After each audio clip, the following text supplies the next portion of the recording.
이번 주에 제가 인스타를 돌려보다가 영상 하나를 발견을 했습니다. 그 제목이 이제 대학생들이 많이 안 계시긴 한데 개강한 대학생들에게 라는 제목이었거든요. 근데 거기에 뭐라고 이제 얘기가 나오냐면은 숙제하시고요, 예습하시고요, 복습하시고요, 그리고 개근하세요. 자기 인생에서 도망갈 데가 없다는 걸 인정하셔야 해요 라고 나이 지긋한 목사님께서 말씀을 하시는 영상이었어요. 근데 되게 그거를 볼 때는 웃으면서 봤거든요. 아 그치, 개강을 하면은 열심히 숙제를 해야지, 열심히 예습을 해야 되고 복습을 해야지. 근데 생각을 해보니까 우리의 생활, 우리의 신앙생활도 이와 같더라고요. 큐티 숙제 해야 하고요, 말씀 묵상 예습해야 하고요, 목사님 말씀 복습해야 하고요, 삶에서 기도 개근해야 합니다. 우리가 정말 참 지난한 그런 삶의 여정이지만은 그렇게 차근차근 배워나갈 때 우리의 인생이 더욱더 높은 곳을 향하여 우리 주님과 함께 계신 곳으로 계속해서 성화되어서 우리의 영이 더욱 예수님과 가까워질 수 있는 줄로 믿습니다. 그리고 그 편집되지 않은 원본 영상의 주제는 고난을 넘어서는 방법입니다. 고난을 넘어서는 방법은 다른 것이 있는 것이 아니라 정말로 이 예배 시간에 나와서 한 번 더 하나님을 보고 한 번 더 기도하고 한 번 더 말씀을 보는 데에 우리가 고난을 넘어서는 방법이 있다고 생각합니다. 우리 이 시간 함께 기도할 텐데요. 이 예배 시간이 당장은 티가 나지 않을 수 있습니다. 당장은 귀찮을 수 있습니다. 당장은 힘들 수 있습니다. 그러나 이 예배 시간을 통하여서 나의 영의 근육이 길러져서 더욱더 높은 곳에서 주님을 볼 수 있기를 원합니다. 표대를 향할 수 있기를 원합니다. 우리가 그 표대를 향하여서 끊임없이 전진하겠습니다. 우리가 이 예배를 통하여서 더욱더 주님과 함께 하는 그곳으로, 주님과의 그 친밀한 관계를 향하여서 나아가겠습니다. 우리 이러한 마음 가지고 함께 기도하며 나아가도록 하겠습니다. 기도하겠습니다.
예수님 이름으로 기도하였습니다.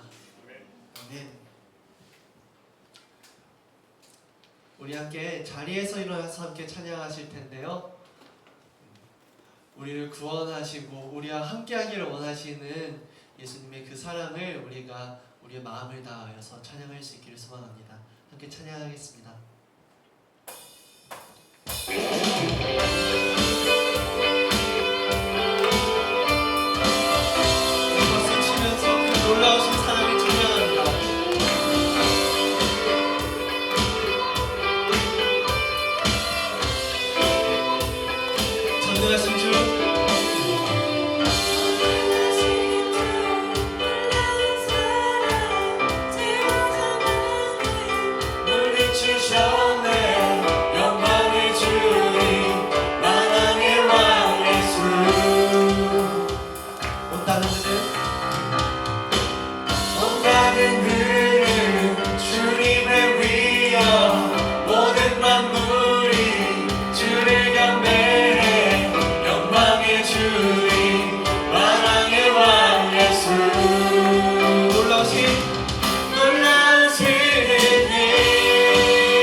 죽인다는 그 어린 양 승리하신 왕 그 이름 예수 죽인다는 그 어린 양 승리하신 왕 그 이름 예수 죽인다는 그 어린 양 정리여 놀라운 시대네 완전하신 사랑 나의 죄 위하여 십자가 지신 주 생명을 주시고 자유케 하셨네 예수의 가신 모든 이 찬양에 놀라운 시대네 놀라운 시대네 완전하신 사랑 나의 죄 위하여 십자가 지신 주 생명을 주시고 자유케 하셨네 원 예수의 가신 모든 이 찬양에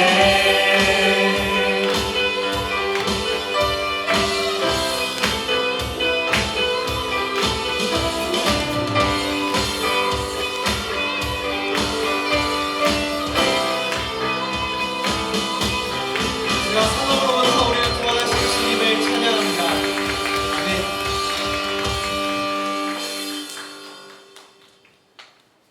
우리 이어서 오랜만에 하는 찬양인데요. 우리가 그 예수님과 함께하는 그 날을 위하여서 더욱더 힘차게 달려가겠노라고 함께 찬양하겠습니다. 예수를 부르고 거치는 이 길을 달리기 고난도 실망도 나를 멈출 수 없네 끝이 없는 달리기 하나님과 나의 이야기 나쁜 구동에서 결국 승리의 그날을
생각이 나가지고 함께 나누고 싶어서 이렇게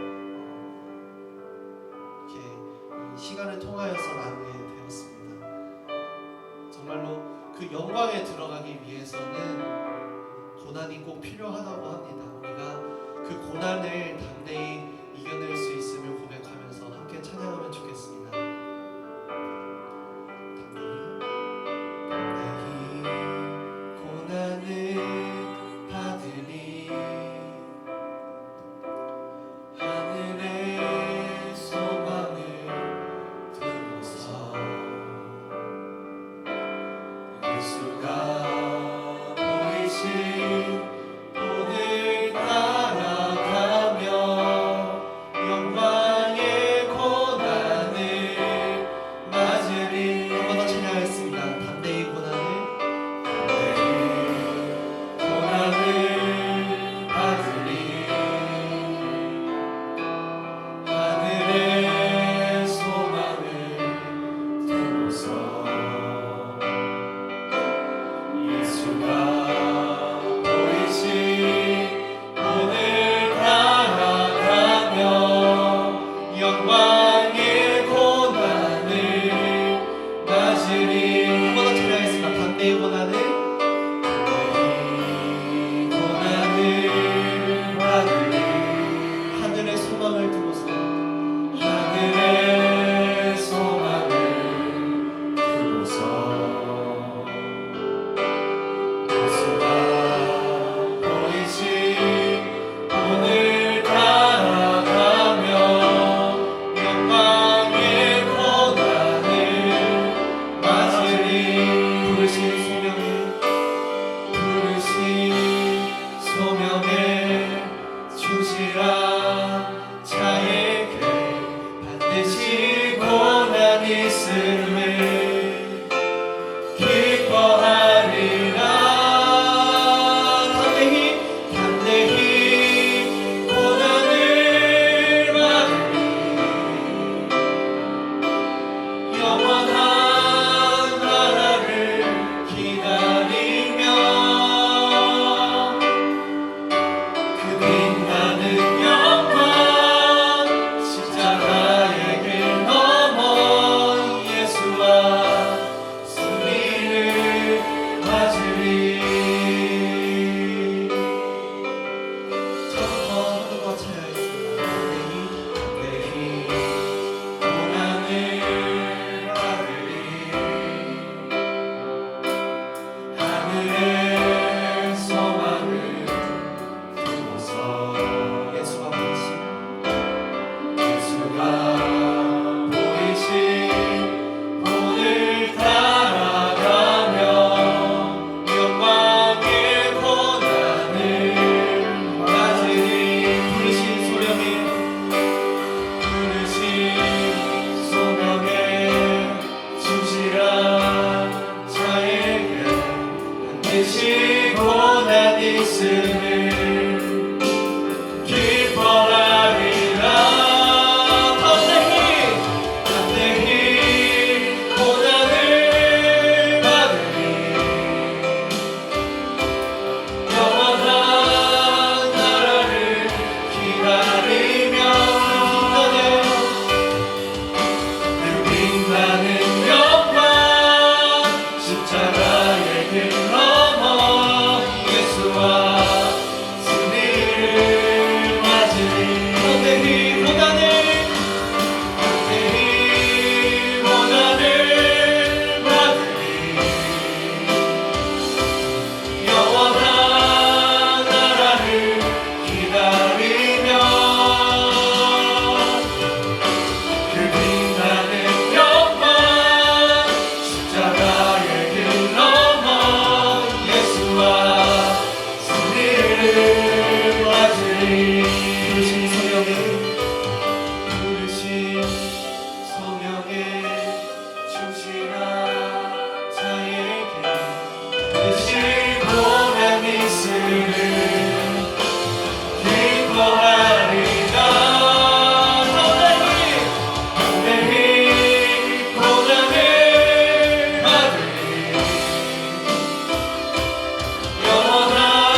배워야 할 것들이 있고 나의 삶의 지경이 더욱더 넓은 곳으로 나아가기 위하여서 필요한 예술이 있고 복습이 있고 치러야 하는 것들이 있습니다. 이 시간 우리가 함께 기도하는 것은 우리가 그 가운데에서 괴로워하기를 원합니다. 살아있는 자는 괴로워하지만 죽은 자는 웃고 있습니다. 우리가 정말로 그 앞에 있는 숙제 가운데에서 괴로워하면서 울부짖으면서 주님 앞에 더욱더 그 표대를 향하여서 다른 박질하기를 원합니다. 우리 이 시간 함께 기도할 때 이 예배를 통하여서 더욱더 그 표대를 향하여서 가기를 원합니다. 주님의 그 나라를 향하여서 그 영광을 위하여서 숙제하고 예습하고 복습하고 개견하면서 주님의 그 영광을 위하여서 감사의 고난을 받을 수 있기를 원합니다. 우리 이런 마음 가지고 함께 주님 앞에 부르짖고 기도에 나가도록 하겠습니다.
하나님 아버지, 이 세상을 만드시고 우리를 만드셔서 우리를 사랑하여 주시고 이 연휴 가운데 주님을 예배하는 자리로 불러주심에 감사드립니다.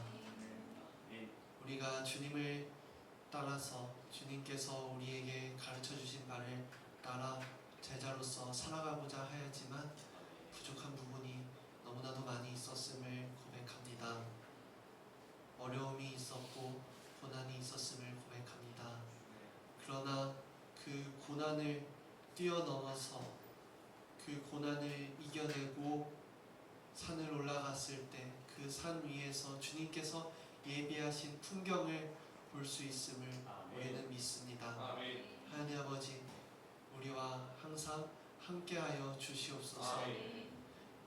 이 시간 말씀을 전해주시는 우리 최성철 담임 목사님께 함께하여 주시고 그 전해지는 말씀 그 가운데 성령의 임재하심이 있어서 우리 마음 가운데 감동이 있게 하시고 그 성령의 주관하심을 따라서 한 주 또한 살아갈 수 있도록 그리하여서 우리의 삶을 하나님의 나라로 이끌어갈 수 있도록 우리의 삶을 하나님의 나라로 일굴 수 있도록 하나님 아버지 도와주시옵소서. 교육 목사님으로 유규영 목사님께서 새로 부임하셨습니다. 우리 갈렙 공동체를 정말로 아껴주시고 사랑하여 주셔서 우리 목사님을 보내주셨습니다. 함께 하심에 정말로 함께하는 시간이 은혜가 될 수 있도록 도와주시고 그 가운데에서 부흥의 역사와 함께할 때 그 성령의 충만함의 역사를 허락하여 주시옵소서. 감사하며 예수님의 이름으로 기도하였습니다.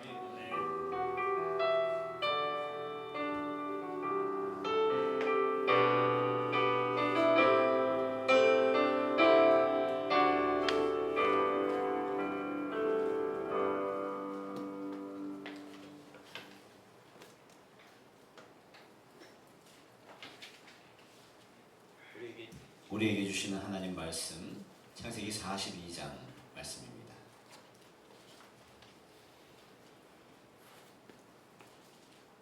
창세기 42장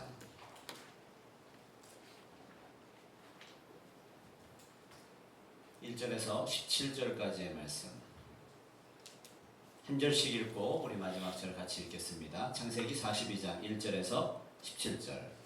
그때에 야곱이 애굽에 곡식이 있음을 보고 아들들에게 이르되 너희는 어찌하여 서로 바라보고만 있느냐. 야곱이 또 이르되 내가 들은즉 저 애굽에 곡식이 있다 하니 너희는 그리로 가서 거기서 우리를 위하여 사오라. 그러면 우리가 살고 죽지 아니하리라. 아멘. 요셉의 형 10사람이 애굽에서 곡식을 사려고 내려갔으나 야곱이 요셉하고 베냐민은 그의 형들과 함께 보내지 아니하였으니 그는 그의 생각에 재난이 그에게 미칠까 두려워함이었더라. 이스라엘의 아들들이 양식 사러 간 자 중에 있으니 가나안 땅에 기근이 있음이라. 때에 요셉이 나라의 총리로서 그 땅 모든 백성에게 곡식을 팔더니 요셉의 형들이 와서 그 앞에서 땅에 엎드려 절하매 요셉이 보고 형들인 줄 아나 모르는 체하고 엄한 소리로 그들에게 말하여 이르되 너희가 어디서 왔느냐. 그들이 이르되 곡물을 사려고 가나안에서 왔나이다.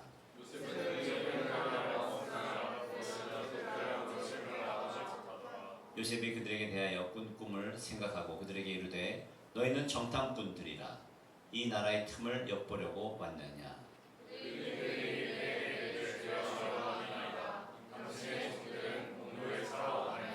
우리는 다 한 사람의 아들들로서 확실한 자들이니 당신의 종들은 정탐꾼이 아니니이다.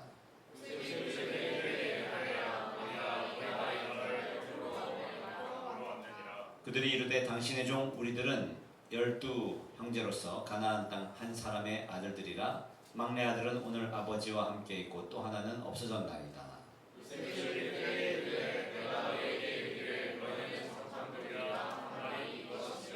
너희는 이와 같이 하여 너희 진실함을 증명할 것이라. 바로의 생명으로 맹세하노니 너희 막내 아우가 여기 오지 아니하면 너희가 여기서 나가지 못하리라.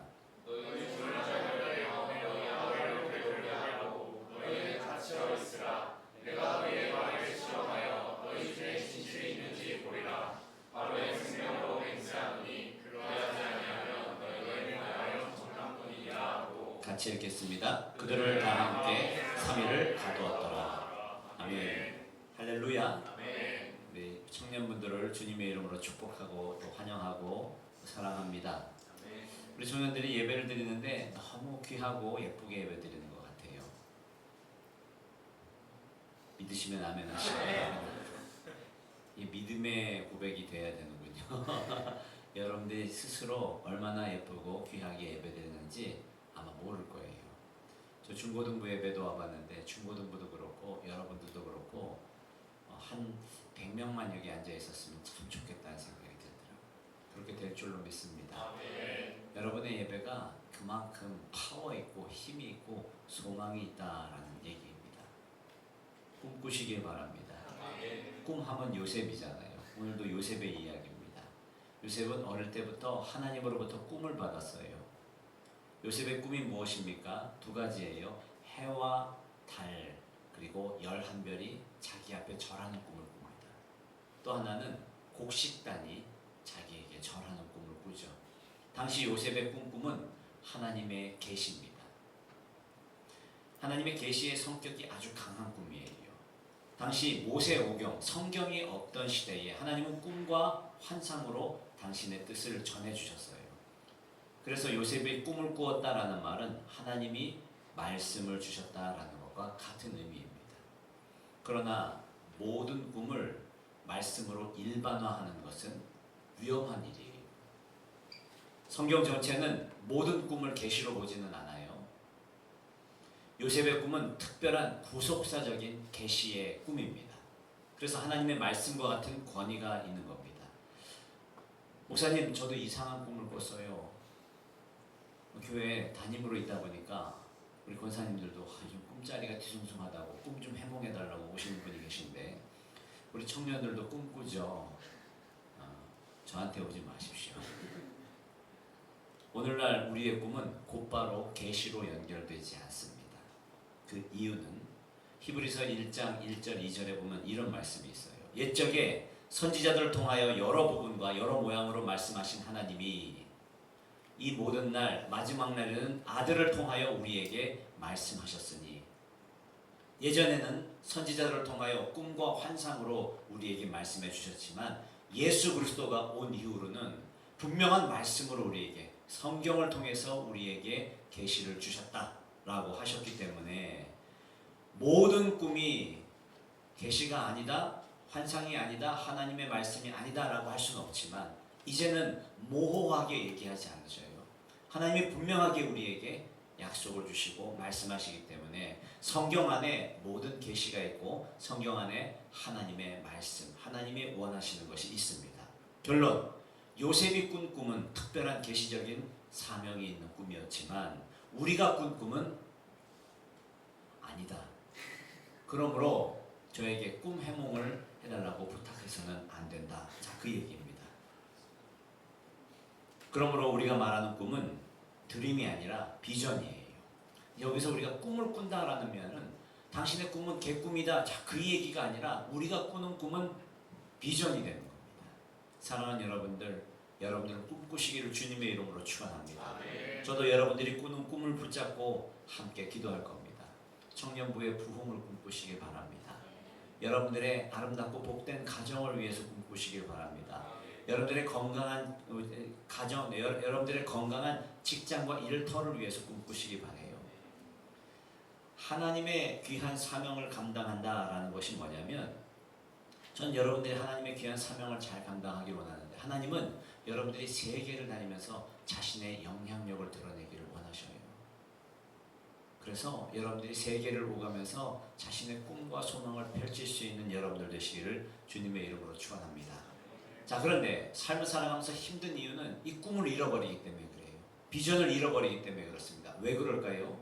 하나님이 주신 사명과 비전이 우리에게 분명히 있는데 사탄은 항상 꿈이 좋은 것이기 때문에 꿈을 흔들어 놓으려고 합니다. 청년들의 꿈과 여러분들의 꿈을 흔들어 놓는 이유가 무엇이냐? 꿈만큼 금방 부패하는 것도 없고 꿈만큼 금방 흔들리는 것도 없기 때문에 그래요. 꿈만큼 금방 도둑질을 할 수 있는 것도 없기 때문에 사탄은 항상 여러분들의 꿈을 흔들어 놓고 훔칩니다. 꿈을 받는 것이 중요한 것이 아니라 꿈을 보존하는 것이 중요해요. 5년, 10년, 아니 5년도 안 가고 금방 우리의 꿈이 허물어지게 되어 있습니다. 자, 그래서 꿈을 어떻게 보존할 것인가? 요셉이 위대하다라고 말하는 것, 요셉이 굉장한 사람이라고 말하는 이유는 그 꿈을 계속 유지하고 있었기 때문입니다. 흔들림이 없는 꿈의 사람. 그래서 42장 6절에 보니까 6절에 이런 말이 있습니다. 때에 요셉이 나라의 총리로서 그 땅 모든 백성에게 곡식을 팔더니 요셉의 형들이 와서 그 앞에 땅에 엎드려 절하매 라는 6절 말씀이 있잖아요. 이 말씀이 뭡니까? 요셉의 꿈이 이루어지는 장면이에요. 해와 달과 11별이 자기에게 절하는 꿈, 그리고 곡식단이 자기에게 엎드려 절하는 꿈을 꿨는데 말씀을 보니까 실제로 형들이 자기에게 무릎을 꿇고 절을 하면서 그렇게 하는 모습을 보니까 요셉이 꿈을 이룬 겁니다. 자, 그래서 요셉이 꾼 꿈을 한번 계산을 해보니까 요셉이 꿈꾸었던 나이가 17세예요. 노예로 팔려갑니다. 17세에. 그리고 30살에 총리가 됩니다. 노예 생활을 총 몇 년을 합니까? 13년 동안 해요. 그리고 7년 바로의 꿈을 해석해 주는데 바로의 꿈의 내용이 뭐냐면 7년 동안 흉년, 아니 풍년, 그리고 7년 동안 흉년이 드는데 지금 풍년의 시간이 다 지나고 흉년이 지났는데 2년이 지났어요. 총 9년이 지났습니다. 자, 그러니까 합쳐보니까 총 22년이 지난 겁니다. 요셉이 꿈을 꾸고 하나님의 말씀을 받고 그 계시를 받고 그렇게 그 꿈을 가지고 계속 견뎠는데 22년이라는 시간을 지났는데 아직도 그 가슴에 꿈을 안고 있더라. 그래서 요셉이 이렇게 위대한 사람이 되는 겁니다. 사랑하는 여러분, 여러분은 많은 꿈을 꾸시기를 주님의 이름으로 축원합니다. 소망을 갖고 달려나가시길 바랍니다. 그런데 끝까지 그 꿈을 지키시는 여러분들, 우리 청년들 되기를 주님의 이름으로 축원합니다. 근데 놀라운 것은 오늘 제가 여러분과 함께 나누고 싶은 것은 꿈이 이루어졌는데 고난이 끝나지 않는 이유. 요셉의 꿈이 성취되었습니다. 이 말은 하나님의 말씀이 요셉의 삶에 성취가 된 겁니다. 그런데도 불구하고 요셉과 요셉의 가족의 고난은 계속되고 있더라. 오늘 말씀은 요셉이 형들을 만나는 장면입니다. 요셉이 형들을 먼저 알아봤어요. 형들은 요셉을 몰라보죠. 외국인에다가 총리의 모습을 하고 있으니까 전혀 알지 못합니다. 7절 말씀을 한번 같이 읽어볼까요? 7절 말씀을 시작. 요셉이 보고 형들인 줄을 아나 모르는 척하고 엄한 소리로 그들에게 말하여 이르되 너희가 어디서 왔느냐? 그들이 이르되 곡물을 사려고 가나안에서 왔나이다. 요셉이 모른 척합니다. 그리고 뭐라고 합니까? 스파이라고 몰아세웁니다.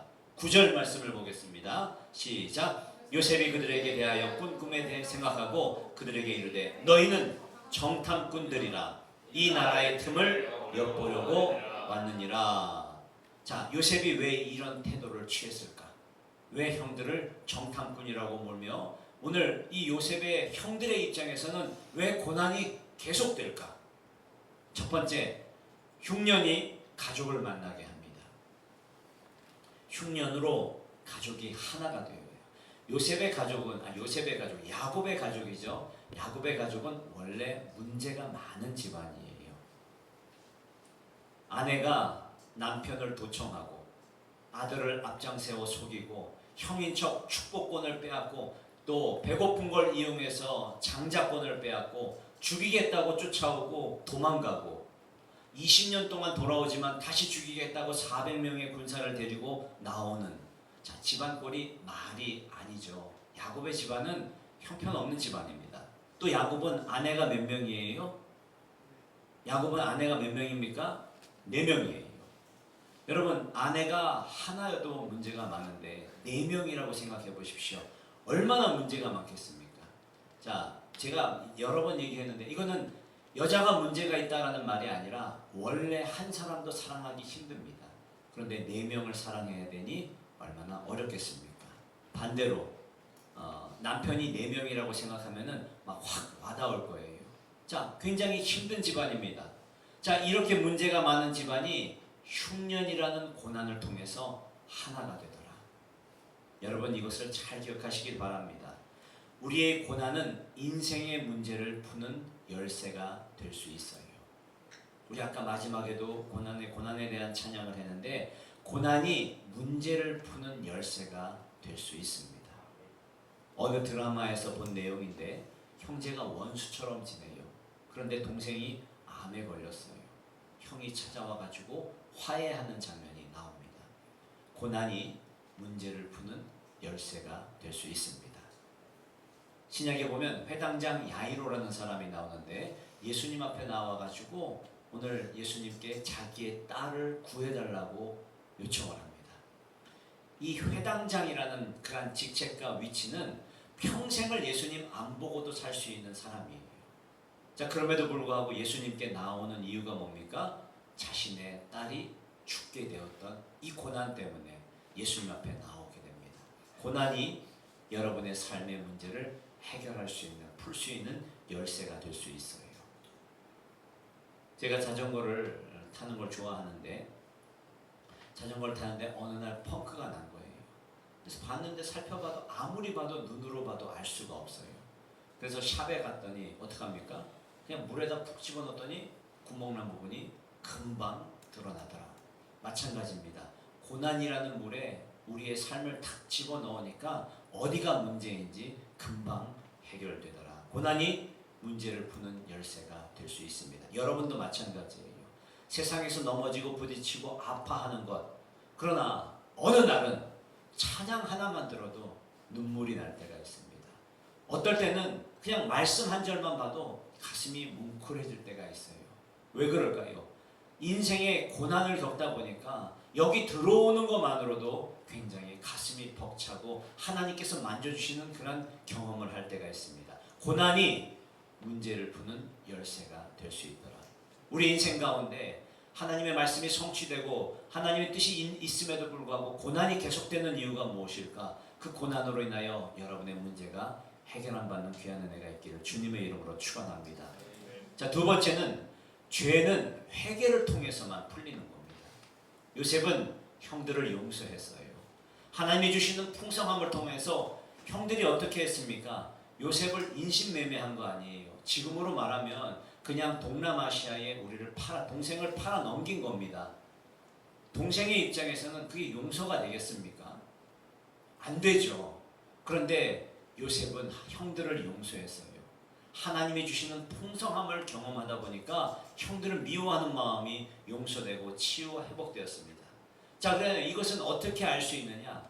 요셉이 그 아들들의 이름을 짓는데 아들 에브라임과 므낫세라는 아들의 이름의 뜻이 뭐냐면 므낫세, 잊어버리게 하셨다라는 뜻이에요. 에브라임, 번성하게 하셨다.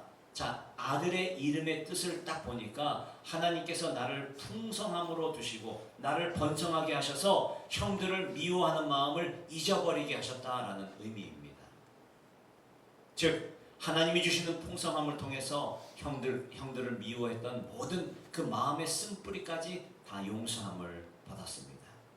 오늘 여러분도 하나님이 주시는 풍성함으로 여러분들이 미워했던 마음들, 저주했던 마음들, 용서할 수 없었던 마음들까지도 다 용서하는 귀한 은혜가 있기를 주님의 이름으로 축원합니다.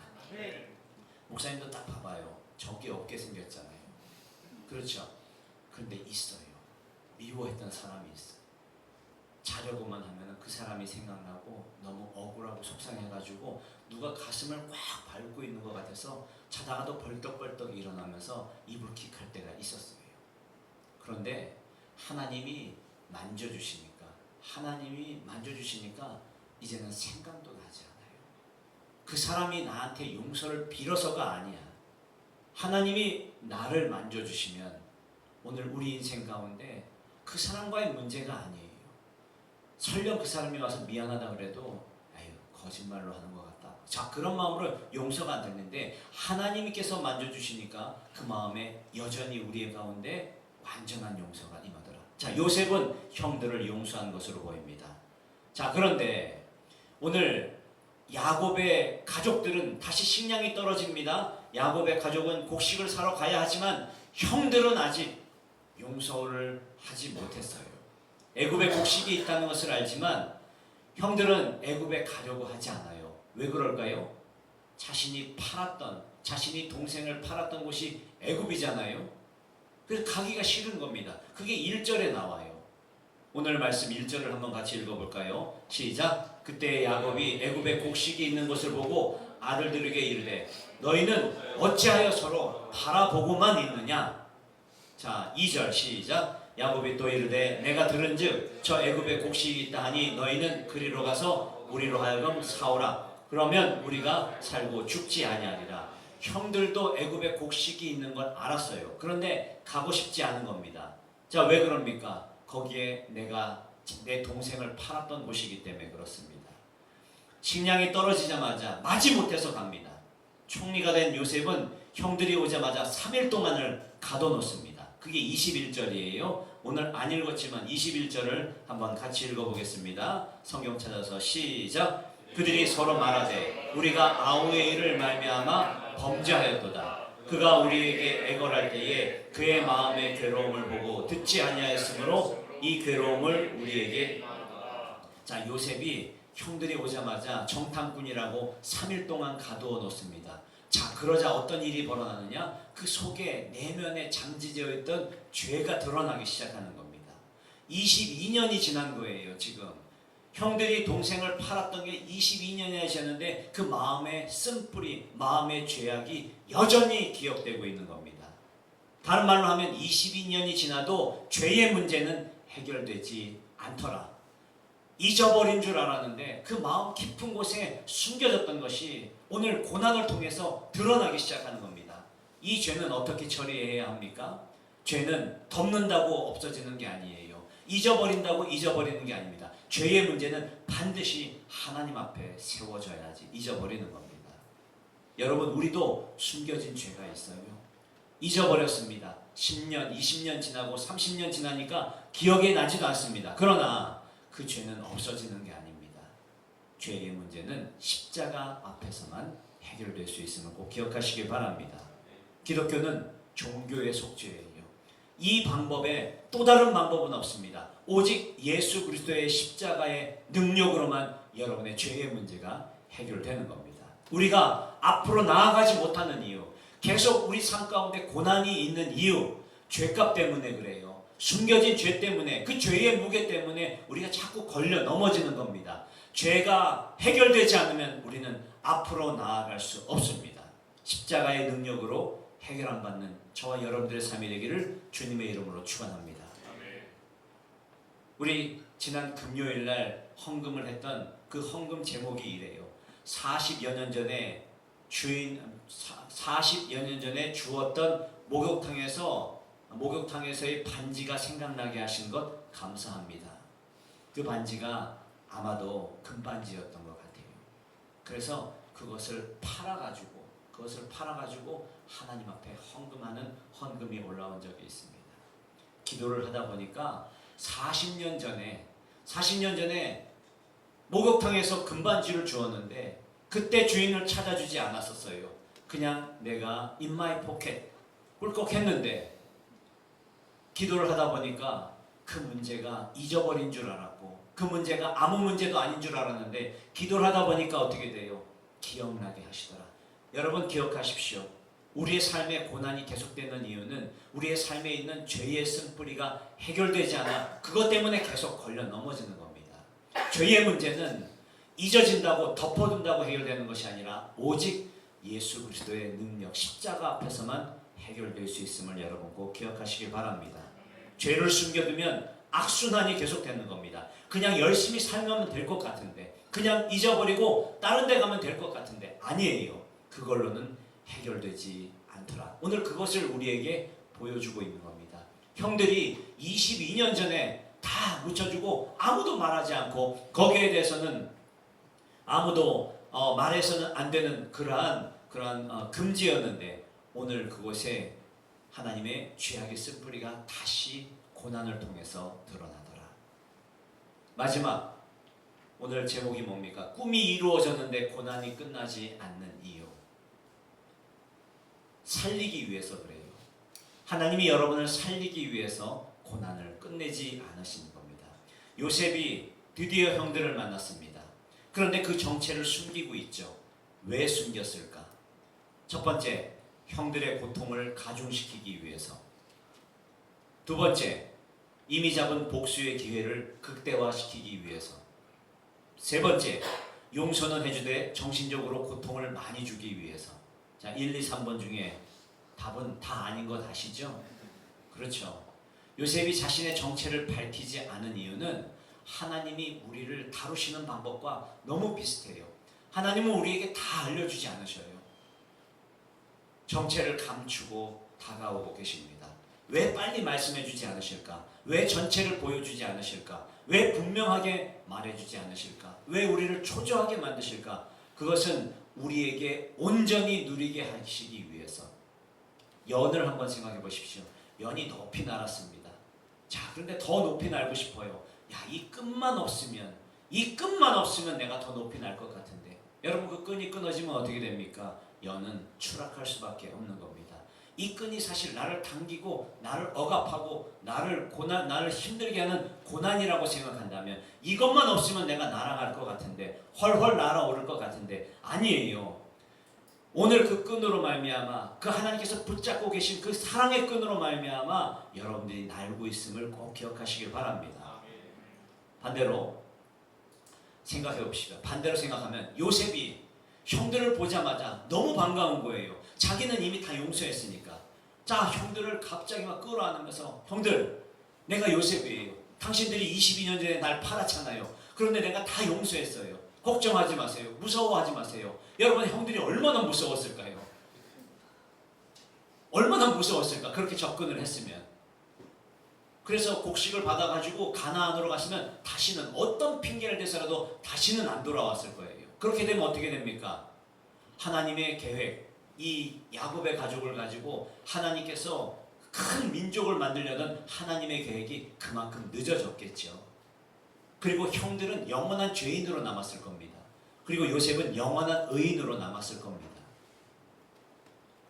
할 말이 없게 만드는 것은 사랑이 아니에요. 베드로가 예수님을 3번 부인하고 마지막에는 저주를 합니다. 부활하신 예수님이 베드로를 찾아오시죠. 그리고 뭐라고 말합니까? 너 나 사랑하기는 했니? 라고 물어보지 않으셔요. 과거형으로 물어보지 않아요. 너는 지금 나를 사랑하니? 현재형으로 물어봐요. 여러분, 이게 굉장히 중요한 겁니다. 과거형으로 물어봤으면 너 그때 나 사랑하긴 한 거 맞니? 라고 말하면 오늘 베드로가 할 말이 있습니까? 없습니까? 할 말이 없죠. 그런데 너 지금 나를 사랑하니? 예, 제가 예전에는 아니었지만, 예전에는 주님을 배신했지만 제가 주님을 지금 사랑합니다. 또 물어보셔요. 너 지금 나를 사랑하니? 예, 예수님, 다른 건 몰라도, 예전은 몰라도 지금 저는 주님을 사랑해요. 자, 오늘 예수님께서 질문하시는 이유가 뭡니까? 사랑하기 때문에 할 말을 주는 거예요. 남자하고 여자하고 싸울 때에 할 말 없게 만드는 경우가 있어요. 그렇죠? 여러분, 애인들하고 싸울 때 할 말 없게 만드는 거예요. 그거는 죽이려고 덤비는 거예요. 할 말을 줘야 돼. 변명할 기회를 줘야 돼. 할 말이 없게 만드는 것은 사랑이 아닙니다. 요셉은 형들에게 회복할 수 있는 시간을 주는 거예요. 하나님이 우리를 다루시는 이유, 다 알려주지 않고 다 당장 따져 묻지 않으시는 이유는 뭐냐? 우리에게 기회를 주시는 겁니다. 스스로 변화될 수 있는 기회. 그래서 베냐민을 데려오라고 요구를 합니다.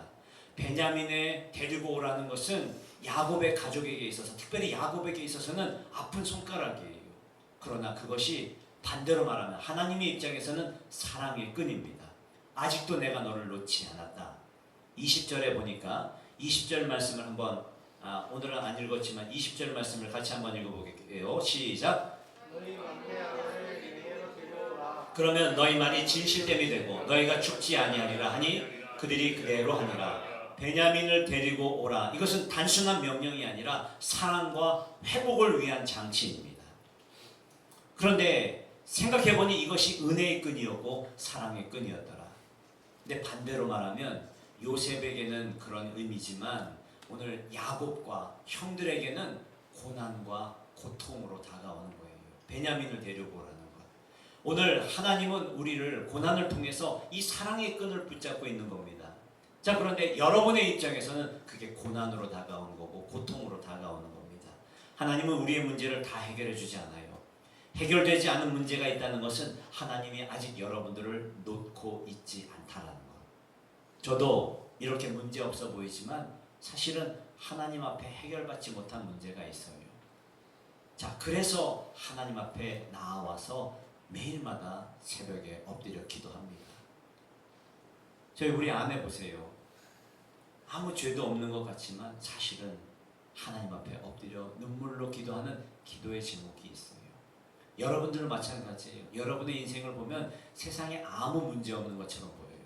그러나 여러분들에게 풀리지 않는 문제가 있기 때문에 하나님 앞에 나와 예배하는 겁니다. 그거는 하나님의 입장에서는 하나님의 사랑의 끈이고 은혜의 끈이고 또 용서의 끈이고, 자, 그런 겁니다. 그래서 찬송가 380장에 보면은 나의 생명 되신 주 주님 앞에 나아갑니다 라는 찬양이 있어요. 거기에 2절에 보면은 괴로운 세상 지날 때 나를 인도하여 주소서. 주를 믿고 나가면 나의 길을 잃지 않겠네.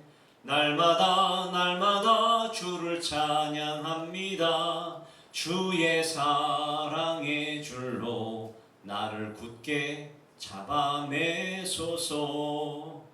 여기 주의 사랑의 줄로 나를 굳게 잡아매소서. 이게 무엇일까요? 여러분의 인생에 고난이 계속되는 이유는 하나님이 사랑의 끈으로 여러분을 붙잡고 있는 겁니다. 요셉은 일부러 정체를 속입니다. 형들을 통해서 확인하고 싶었던 것이 있어요. 형들의 마음을 확인하고 싶었습니다. 자신을 팔아먹고 죽이겠다고 그렇게 했던 형들, 자신이 살려달라고 소리 지를 때에 음식을 먹으면서 히히덕거리면서 자신을 애굽으로 팔았던 그 형들, 22년 전에 그 고통과 그 눈물과 그 아픔들이 아직도 있는데 혹시 그대로인가? 어떻게 더 변한 것은 아닌가 궁금했습니다. 그래서 통역을 세워서 못 듣는 척하면서 다 듣고 있었던 겁니다. 그 진실과 사랑과 믿음이 터져나오게 하기 위해서. 왜 하나님이 우리의 삶 가운데 고난을 계속 주실까? 고난 가운데 우리의 진심이 드러납니다. 고난 가운데 우리의 사랑과 믿음이 터져나옵니다. 그런데 어리석은 사람은 고난 가운데 불평과 불명과 배신을 하게 되죠. 사랑하는 여러분, 오늘 여러분의 인생 가운데 하나님께서 꼭 붙잡고 계심을 여러분 기억하시기 바랍니다. 청년 때에 보니까 제일 많은 문제가 있어요. 진로의 문제, 공부의 문제, 유학, 취업, 군대, 사업, 결혼, 또 청년이지만 건강의 문제도 또 있고요. 또 여러 가지 문제들이 여러분 가운데 있는데 생각해보면 이 하나라도 무너지면 여러분의 인생에는 견딜 수 없는 그런 큰 문제들이 여러분 앞에 있어요. 고난이 있습니다. 하나님의 관점에서 보니까 고난이 아니라 사랑의 끈이었다라는 것을 볼 수 있는, 그래서 이 말씀을 통해서 오늘 여러분들이 하나님의 큰 그림을 볼 수 있기를 주님의 이름으로 축원합니다. 고난으로 인해서 문제가 해결될 수 있어요. 마지막, 죄의 문제는 반드시 오늘 십자가 앞에서만 해결될 수 있습니다. 여러분 가운데 있는 눌러놓았던 그러한 쓴뿌리와 같은 죄악들, 아무도 말할 수 없는 그러한 은밀한 죄악들이 오늘 여러분의 걸림돌이 될 수 있음을 꼭 기억하셔서 그 문제들, 아무에게도 말할 수 없는 그 문제들까지도 십자가 앞에서 해결받는 귀한 여러분들 삶이 되시기를 주님의 이름으로 축원합니다.